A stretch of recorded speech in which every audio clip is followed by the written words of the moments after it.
Dangers of surface level thinkers. Understanding surface level thinking. Surface level thinkers engage with the world in a way that is reactionary, simplistic, and often devoid of critical reasoning.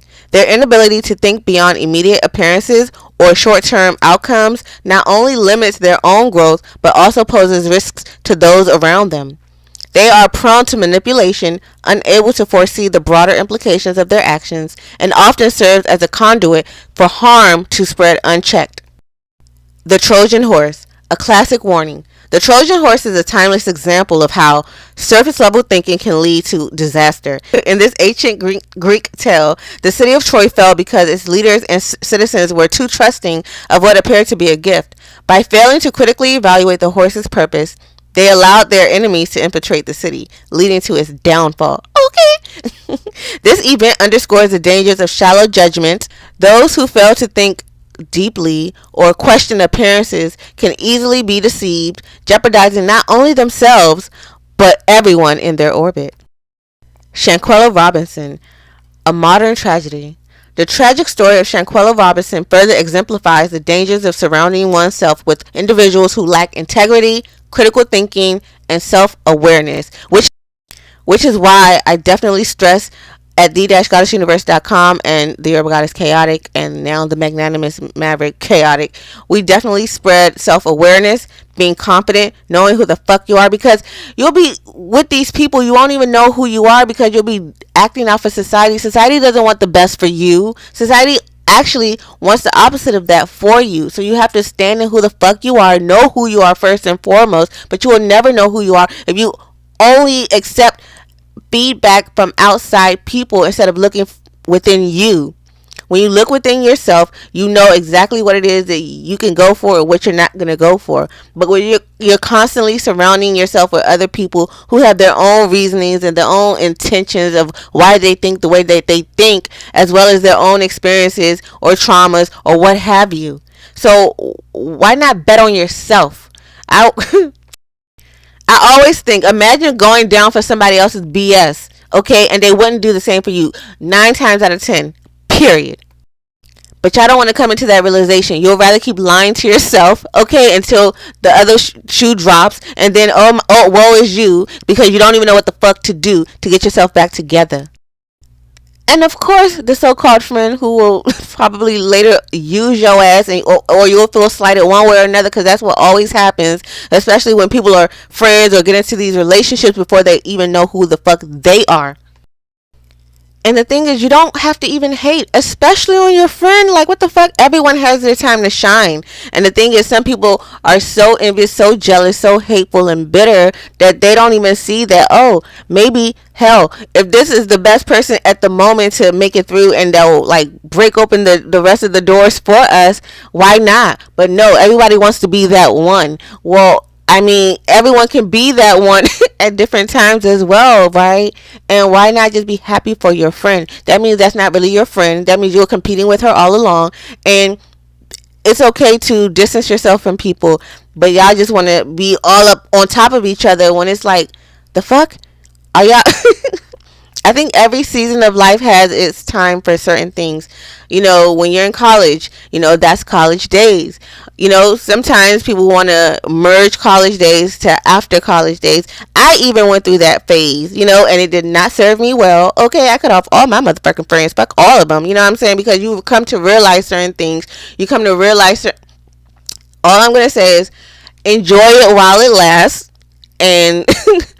know how to pick yourself back up, whether it's a friendship or a relationship. I think they can both be detrimental and devastating, you know, when it happens. So just prepare yourself for it, and I mean, start enjoying your own company a little bit more, right? Because if you don't even know who you are and what you like, of course it'll be easy for someone to take advantage of your dumbass. You don't even know what the fuck you like. I can say, oh, I like pine cones and coffee, and because you don't know what the fuck you like, you now start liking pine cones and coffee when when you really sit down and sit back and you're like, I really don't like that taste. You don't have a second to do that because you never sit still and to yourself. No, you're always on the move, and that's okay.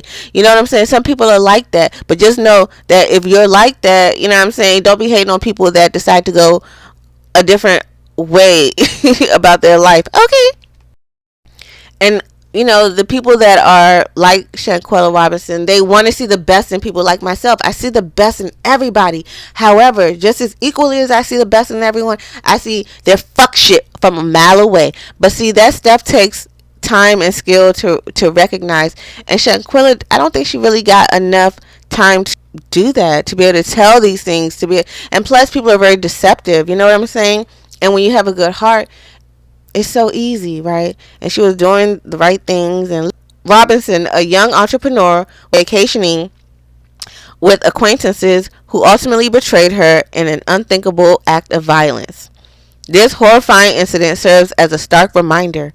Those who are mentally stagnant or envious can drag others down, especially when they cannot appreciate the success or value of someone more accomplished. Again, everyone has their time. Anyways, in environments where individuals prioritize appearance, short-term gains, and selfish desires over meaningful relationships, betrayal and harm are more likely. Okay, period. The more intelligent and driven someone is, the more they must guard against superficial relationships that could undermine their success or even their safety.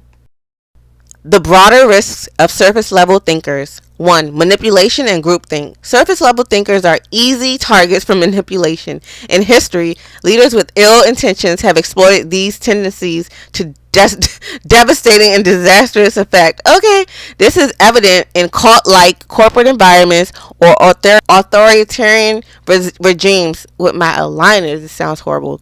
Where people fail to question unethical decisions and become complicit in harm. Period. And we see that every day. Every day. 2. Hindrance to progress.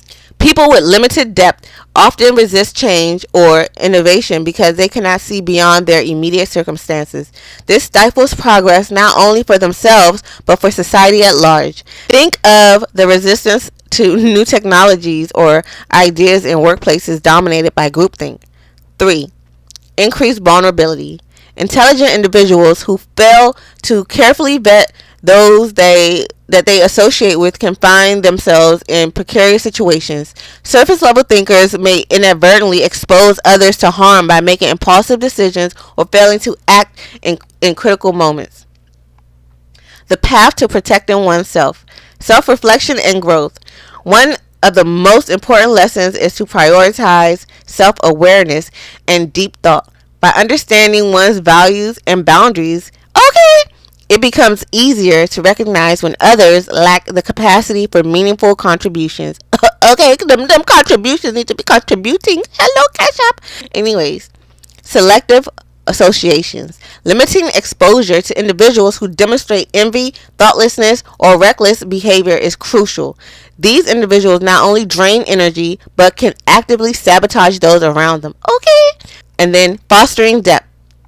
For those who wish to lead or excel, fostering depth in oneself and others is essential. This means encouraging curiosity, skepticism, and emotional intelligence while avoiding environments that reward superficiality. Last. Surrounding oneself with surface level thinkers is akin to building a house on quicksand. Quicksand. The foundation is unstable and the risks of collapse are ever present. History and personal tragedies like that of Shanquella Robinson remind us that depth, critical thinking, and intentional relationships are paramount for safety and success in a world increasingly filled with noise and distractions. The best defense is introspection, growth, and a cautious approach to trust. Don't trust nobody, in fact. It's like, nah, thank you. If you got anything out of this, make sure you comment below, click that like, and it's your girl, the Urban Goddess Kottick, and the magnanimous Maverick Kottick. Yes. Thank you.